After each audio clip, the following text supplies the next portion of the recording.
Àwọn afọbajẹ ti yan Olumoro ti ìlú Moro tuntun o.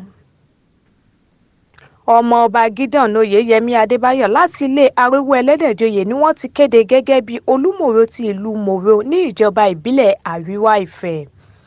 Oṣù kejì ọdún yìí ni Olumoro àná Ọba Abídòyè Oyèníyì wàjà. Àwọn ọmọ-ọba 5 ni wọ́n ti fi èròǹgbà hàn láti du ipò náà, ṣùgbọ́n lónìí làwọn afọbajẹ ìlú náà dìbò yan Adébáyọ̀.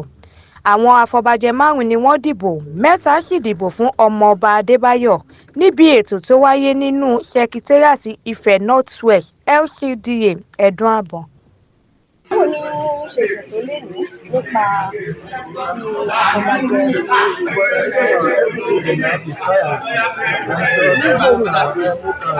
mo try pé àṣà place gẹ́gẹ́ bí ọmọ oyè nínú náà kí n kàtí meeting ṣùgbọ́n ó yà mí lẹ́nu láàárọ̀ pé mo jẹ́ ìkan nínú àwọn tí Ọlọ́run ń lò láti jẹ́ inú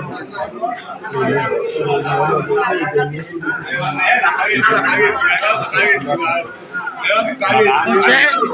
gẹ́gẹ́ bí wọ́n ti ṣe ṣàyàn lẹ́nu.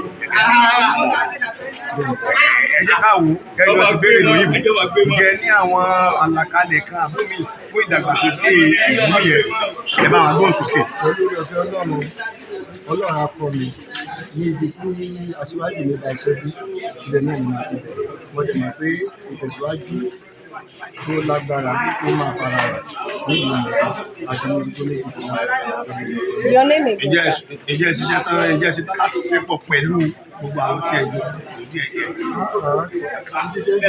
Ṣiṣẹ́ pọ̀ nìkan tí wọ́n so wọ́n pọ̀ anything àtọ́nà jẹ́ kí tí wọ́n di wọ́n gbọ́dọ̀ jẹ́ kí wọ́n mọ nǹkan tó ń lọ kó tó di pé màá mọ irú ìgbésẹ̀ tí máa gbé síwájú máa ṣiṣẹ́ papọ̀ náà lágbára Ọlọ́run. Orúkọ yín àti ìdílé yín. Orúkọ mi ni ọmọọba àti ọ̀mọ̀wé Gideon Adébáyọ̀ Olúwaṣẹ́gun ọmọ Oyèyẹmí tí agboolé Arówó-Ẹlẹ́dẹ̀ nílùú Moro.